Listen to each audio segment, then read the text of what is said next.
So today we're discussing about YouTube marketing. Firstly, let's look at the target audience for videos which are getting created.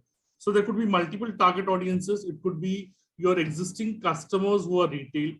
It could be your existing customers who are HNIs, because there's a difference between the videos which you create for HNIs versus that for retail.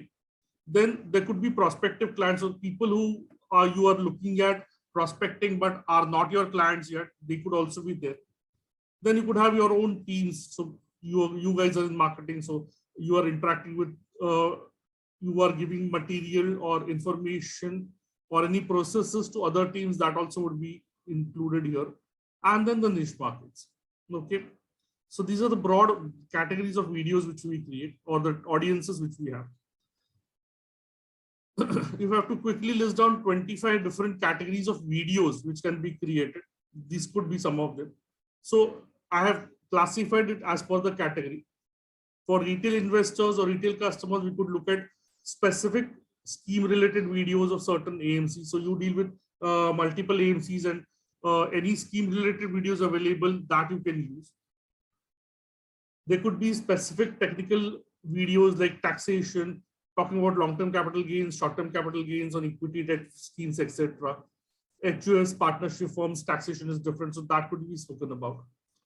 Market outlook, definitely you're looking at equity and debt outlook in the near and the long-term future, that can be spoken about. Similarly, unexpected market movements can also be spoken about. Suddenly the market going up by 1,500 points or going down by 800, 900 points, all that can be used as material to create videos. Then there could be other product categories, like if you are dealing with life insurance, health insurance, critical illness insurance, real estate, gold, etc. All that can be used here. If you have your own website, obviously you have. So you can talk about that in terms of an overview or in a video. So that can increase the footfall to your website. Similarly, you would have social media presence across all social media platforms. So a separate video for, let's say, Instagram or Facebook or LinkedIn, something like that can be showcased using videos. A list of services offered by you. So as International Money Matters, you would have multiple services which you offer as an organization. Then you can talk about how to access them, what is the use for the audience, etc., etc. Some examples could be like taxation services, financial planning services, etc. Then asset allocation is a very, very important parameter. So you can talk about asset allocation, its importance, how do you decide it as an organization? So is it age related? Is it the customer vintage? So how long the customer is dealing with products, that is what decides it. So there are multiple rules of thumb which can be used here, and those asset allocation strategies and an ideal asset allocation for a particular category can be discussed through videos. So now when we have understood, these are just 7 of them which we listed here for retail customers. So when we look at what would be the advantage of creating retail customer videos, so let's have a look at this as well right now. So every video is understand it's a virtual point of connect. So like your sales teams go out and meet people. Similarly, if you have a video, it's a point of connect. So every video which you throw out into the market and which gets viewed by your target audience, that's a point of connect. Similarly, it is mindshare. So if I continuously see your videos, continuously does not mean every day or two times a day. It has to be at a set frequency. But if I continue to see your videos, obviously you are in my mind at the top. Your mind recall is there for me. Okay, so that is what will give you the required market share here. Market share always, so your mind share always precedes your wallet share. So once people try to normally directly go for wallet share, that's not right. If you are not under my consideration list, I will not give you business. Very, very simple. So similarly here, first you create the mind share, automatically wallet share will follow. There are certain rules which you do for that as well. Then there are times of market crisis, events which are happening in the market. At such a time, the client needs handholding. If there is no hand holding, then the client will just go away. So the client actually starts becoming negative and then finally redeems and exits a portfolio. Before that, if good hand holding is done, that can help. So we have seen in the COVID times, a lot of people use videos to actually console the customers, be there with the customers, give the right kind of advice to the customers, uh, have empathy with the customers, give the customers a positive outlook, etc., etc. So that handholding is critical for customer retention and reduction of redemptions. Knowledge upgradation, definitely there are a lot of clients, typically doctors, IT graduates or IT engineers for that matter. They want more and more knowledge. So if you're able to upgrade their knowledge, that would be great. And that can be done through your videos. Information update, general information which may or may not be related to them. Some international event is happening somewhere. Some crisis is happening somewhere. A civil war has erupted, whatever. It may not directly impact the customer and his portfolio. But if you're sharing that, then that helps definitely to the customer that, okay, now I have some important discussions to make. Image and brand building, obviously, your videos create your brand. So that is definitely there. Cross-selling, very important again. When you start off as a multi-product organization, you identify certain products for certain customers. So everybody, all your customers will not be buying all your products at one. One customer has bought a product, you have option to give him B, C, D, E. So actually when the sales team tries to go out and canvas those products, it becomes difficult. Here you can use that, use videos as a medium to cross-selling. So if I have somebody who has taken large cap funds, I have the opportunity to sell him or her mid caps, small caps, ELSs for taxation, etc., etc. So videos can be a great tool for cross-selling. Now coming to HNI customers, I can talk about, if I have to talk about mutual funds as a product, I can talk about debt schemes, because that is normally not used by my retail equity investors. Monetary policy, again, very, very important, because understand the HNI customer is somewhere linked to the interest rates and the other rates which are there. So monetary policy for him or to understand is very important. They probably would not have the time to spend an hour and a half, 2 hours understanding the policy. If you have a short snippet of 3-4 minutes, giving an overview of the policy and maybe a couple of videos talking about certain important changes which have happened there and detailing those changes, that would help out. So I need a broad overview. I look at your video, which is 3 to 4 minutes. And I need to understand maybe some changes in the home loan taxation, which has happened. So I get more into details in that specific video. Budget. So that's important because people spend almost half a day trying to look at budget, trying to understand budget. But now this has changed with most customers. They look at WhatsApp forwards or email forwards where the budget is explained in 25-50 points. But that is again text. So if you have the same thing, but explained in a video, in a shorter format, that would be good enough. Obviously, budget cannot be completed in 3 minutes, but you can have a 10-15 minutes overview on the budget, quickly telling the customer what is required for him or her to understand. That would help out. Major events and its implications, national and international. So there are multiple events which happen, and understand though that event may not impact me, this HNI customer is going to sit in social circles, professional circles, where these events are going to get discussed.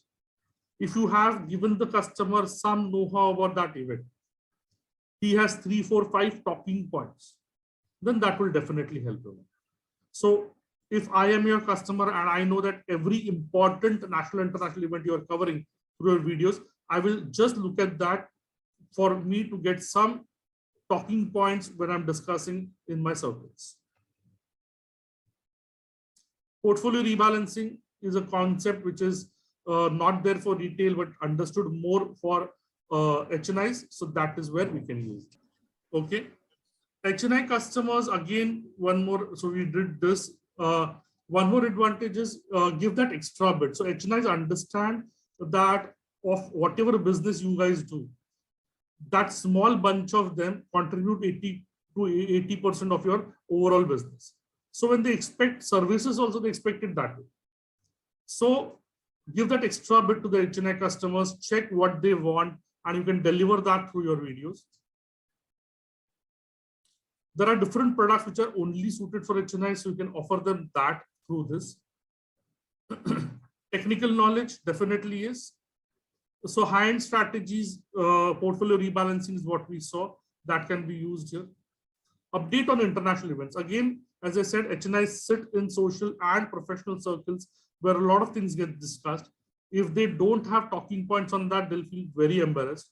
So through your videos, if that happens for them, then they know that your videos mean sense to them, and that is a value add for them on a continuous basis. So they will definitely do this. So for new client acquisition, you can obviously, as an organization, you should have this one video which gives an overview of your firm. And if there are particular individuals, then it gives an overview over them as well. So that is actually showcasing your firm in front of your clientele. Goal-based planning, definitely. So importance of SIPs, top-up SIPs, SWPs, STPs, personal taxation planning, inflation rates, real rates. Even this is point number 17 is something which we feel is a no-brainer, everybody understands. But that doesn't happen. When I actually show inflation rates on a presentation, people are actually surprised to see that the cost or the expected expenses would go so much higher. Okay. So though it appears no-brainer, it is still to be used. So why do you need acquisition videos? It is because you will get noticed by your prospects. If you do that, then it helps out.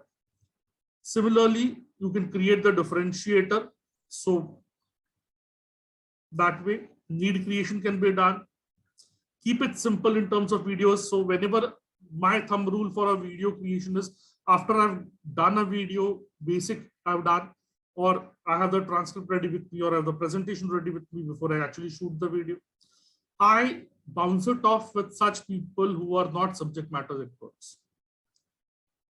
So if I want to do a mutual fund video, I'll do probably with the PMS guy. If I want to do a PMS video, I'll probably do with the mutual fund guy or somebody completely out of the blue. Somebody from back office or somebody from something else like that. So it tells me whether I'm using any jargons, whether I'm doing any assumptions, whether I'm being too technical in terms of my discussions, or I'm very, very simple. So if everybody's understanding, then I come to know that, okay, things are pretty simple the way they are presented, and it will be very well taken up by the audience. One-stop solution for clients, it can be showcased. Internal teams, multiple things, not getting into it, you can have a look. Right? Irate customer handling can be done through videos, which is role plays. So one person from your office can be the customer, one person can be the team member, and both together can actually demonstrate how an irate customer gets handled. And that can be shot on a video and used as a reference point for new people who are joining in, or even for that existing team members as well. So understand, as organizations evolve, people leave, people join. So repetition of the same thing becomes a time waster. Instead of that, once you're explaining something to somebody, you can as well shoot it parallelly. And next time somebody is joining in, you can just show the video. That will make life more simple. You can have a repository of such videos which can be used in induction or when inducting somebody into the organization, and that can really help. Knowledge repository can be created similarly. Recognition of team members, so somebody who actually did very well in handling a particular objection or presenting a particular product or approaching a particular category. If that is saved and sent to the other team members, the person who is actually doing good work gets recognized. Standardization of processes. So if I say the same process 10 times, still there'll be some 10 to 20% deviation. But once I record it, there is zero deviation. So use that also in your videos. Increasing time efficiency definitely is. Niche markets, you can have specific videos for NRIs, students as customers, BPO, KPO, call center employees, and doctors, etc., etc. Okay, so this was just a quick update on the kinds of videos which you can do. Niche market, again, each category is created through a structured approach. So there are multiple advantages for the niche market.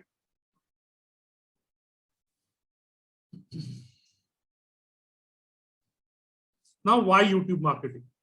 It helps you promote your products and services. You can use specific words, SEO, search engine optimization you can use.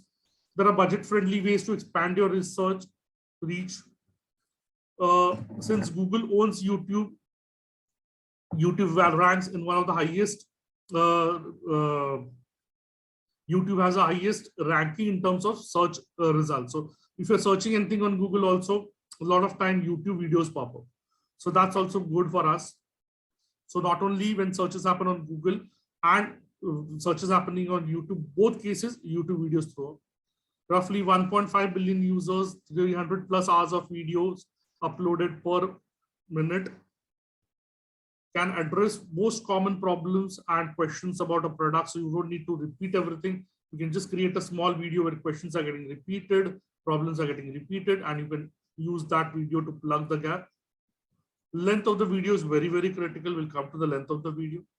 So whenever you are having a YouTube channel, you can just make a note of reactions, likes, dislikes, comments, shares, viewership, and then you know what is going well for you, what is not going well for you, and then you can take it forward. Now, coming back to this point of length of video, ideally today we say that micro videos are what gets consumed maximum. Micro videos could be from 30 seconds to 2 minutes. So that is what gets consumed maximum. If you have some more detailed text to be explained or concepts to be explained, a 3 to 5 minutes video can go well. If you're talking about a little bit of role plays and then learnings from role plays, a 10-minute video also could be good. Where you have sessions, long format sessions, we have those also available on YouTube, where somebody has missed a session, wants to go through it, or has attended it, but wants to revise it once again. Then those long format videos of 1 hour also go well. So it depends upon what kind you are doing. Just because a video needs to be shot in 30 seconds doesn't mean you compromise on the content. You have to look at basis the content, basis the concept, basis the type of the video, basis the expected audience, decide whether it's a less than 2-minute one, 3 to 5-minute one, 10 minutes, or a long format video. Why YouTube is because it drives sales. So it can be one of the most important factors which can drive sales for any organization. Whatever product you're selling, still YouTube can make sense to you guys. Second important point is huge audience. So as I said, roughly 1.5 billion users get logged on to YouTube each month, and that is the way it goes ahead. Similarly, since YouTube owns Google owns YouTube, the search engine optimization is there, right? Plus, by paying just a small amount of money, you can have huge audience which you cover through YouTube. Product support. So a lot of time, a lot of bandwidth of the back office, the support team and the sales team goes in giving product support. That can be eliminated by using videos. So common problems, you can have it addressed through a video. Investment related videos you can explain to your people, and that would help you bridge the gap which is there. Guidelines which keep changing, SEBI rules keep changing, AMFI rules keep changing, IRDA rules keep changing. So all of that through the video format, you can explain it to your target audience. It increases engagement. So let viewers achieve, watch, comment, share on each video. So how does this happen? This happens if you're able to reply actively on the comments which are there. And then you can take it from there. Okay. So if I comment on a video and there's no response from your side, I will not bother to comment on any other video. But if his response is there, I will revert back. I will maybe say yes, no, thank you, whatever. And entertain cross-functional views also. So somebody has put up a view or a comment, let other people who are watching your video and encourage them to do that. That will also help. Gives your small business unique opportunity to correspond with the potential customers directly on your channel. So that is where the engagement happens more of.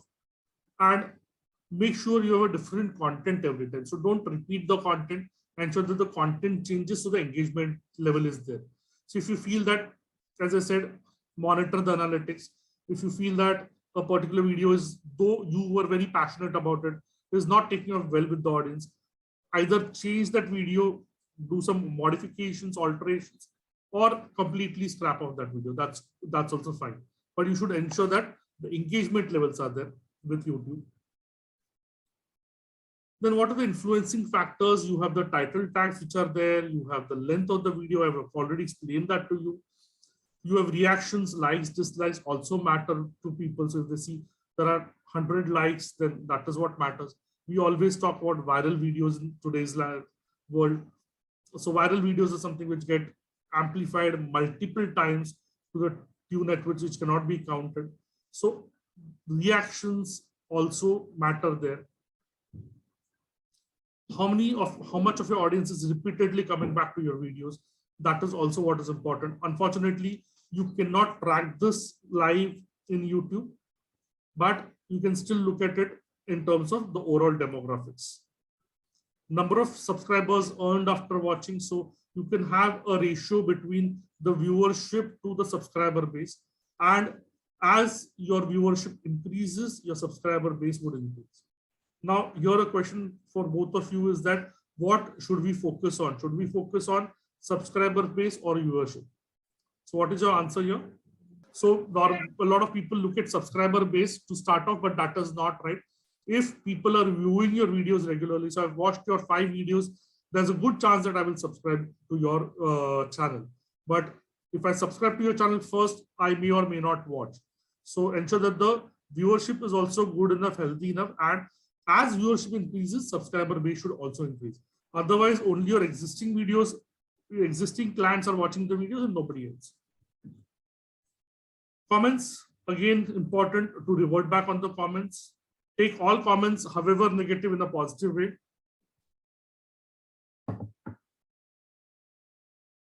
Description tag is there. So be sure to keep these factors in mind when you're strategizing each video. Prerequisite, before you actually go ahead and do a scheduling of videos, ensure that the following things are taken care of. The content is in place, the topics are in place, the speakers are in place. Mode of operation, how are you going to do the videos?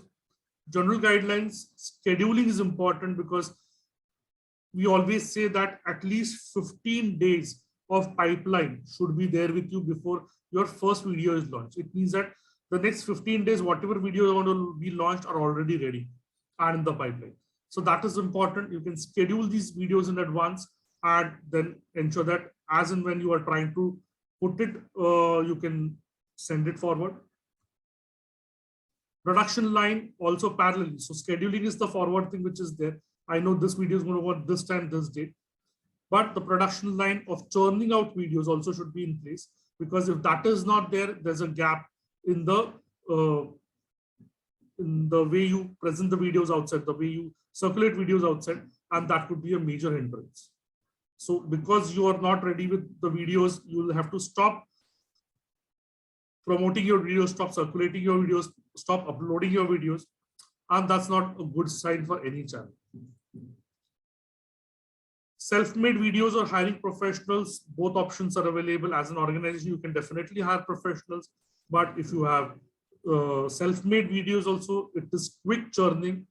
So you're sitting in your meeting room in office, in Bangalore office, and you just quickly think of an idea and you say, let me just record it. You record it impromptu using your mobile, that still works. So if you're using your mobile, there's small tripod stands which are available for mobile shoots. You can use that. If you have DSLRs, in your office. You can take a proper tripod, lighting, etc., and do those things.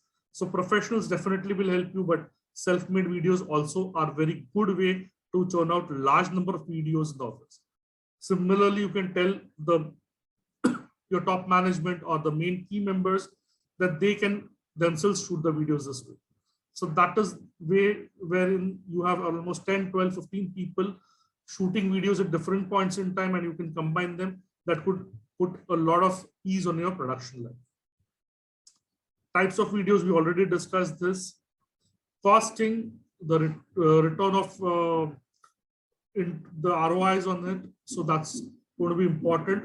How much do you spend versus how much do you make?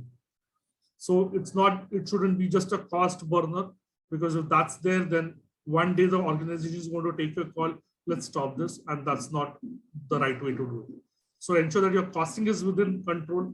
That is where a balance of self-made videos versus professionally made videos comes into picture. Identify which target segment, though you may want to appeal to the entire world, but that doesn't happen. So specific videos created for specific target segments turn out to have better response and better acceptance.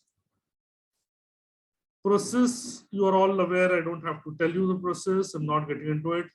If you want, we have one of our videos which talks about the entire process of YouTube upload, etc., etc. Now, the dashboards are available. This is very, very important for us to know that in the dashboard, a lot of details are available for us to have exactly what is my channel doing. Okay, so here you have the channel analytics, number of subscribers, etc., etc., that you can do for the last 1 month, 3 months, since inception, and so on and so forth. So this is what I was talking about, the channel analytics. Go to channel analytics. If you do, you get more detailed videos in the analytics section, views, watch time, subscribers, etc., etc. Playlist is what we have found as an organization a good way, because after some time videos get scattered here and there. So in case you want it organized and easy navigation for users, then putting similar videos in a similar playlist will make sense. So people just go to the playlist, similar videos there, open up one after the other, and they get connected also. So that's good for the audience as well. You can create new playlists and put videos into that playlist. That's possible. Also, when you're looking at the normal videos, this option is available, which is public, private, and unlisted. So private is only for your certain subscribers, which is there. Unlisted is for those people who you are giving a link or to a particular video. They can watch that video only and nothing else. And public is open to all. So normally when we put up videos on the channel, before I've actually planned to take it out in the open market, I would keep it as unlisted. So initially you mark it as unlisted, then you can put it into the public domain. Similarly, you can do the playlist as well. So the comment section is there. Ensure that you reply on the comments on a regular basis. That will help you out. Have more audience, more comments, more cross comments, etc., etc. Now, obviously, you have organic versus paid. What is good, what is bad, still remains debatable when you look at ROIs. Organic will have a steady growth. Paid will have a huge growth upfront. And understand, YouTube is all about momentum. So initially, if you have paid subscriptions and you get good subscriber base, I see your channel, I see 1 lakh subscribers there, and I want to subscribe myself also to it. So it is all about the momentum effect, which is there in terms of paid, but paid comes at a definite cost, and you will also need to look at ROI on that. So maybe initially you want to boost the channel, you can use the paid function. Later on, maybe you can get into the organic function. Referencing is a good way to increase your YouTube presence. So ask your existing customers to refer, ask any other entities who are relevant to you to refer you. Ask people to promote your videos. They will do it not for money, just for the heck of it. So there are a lot of people who do that. Ensure that They promote your videos, you promote their videos, and so on and so forth. So do some activity every time, some new activity to increase your subscribers. Once you do that, you can see the spike in the subscriber on that particular day when that activity was executed. That is a clear measurable for you to know that whether that was successful or not. So you did efforts, but the spike was not there, means though the effort was not there, it was not taken up very well by the market. And if the spike is there, then that could be a benchmark, and that could be as a base achievement requirement for further activities. That is the way you can always scale up the bar. Understand psychology of customers. So which customers respond to what kind of videos, what timing is important, what day is important, etc., etc. So once you understand this, then you're able to present your videos in much better fashion. Quality, obviously, of the video, of the content, of your video shoot, all that also matters a lot. See your online video production pipeline. So ensure that the pipeline is in place, then you decide to increase the frequency of videos. Till that time, that's not possible, and keep monitoring the pipeline, keep churning out videos on a regular frequency.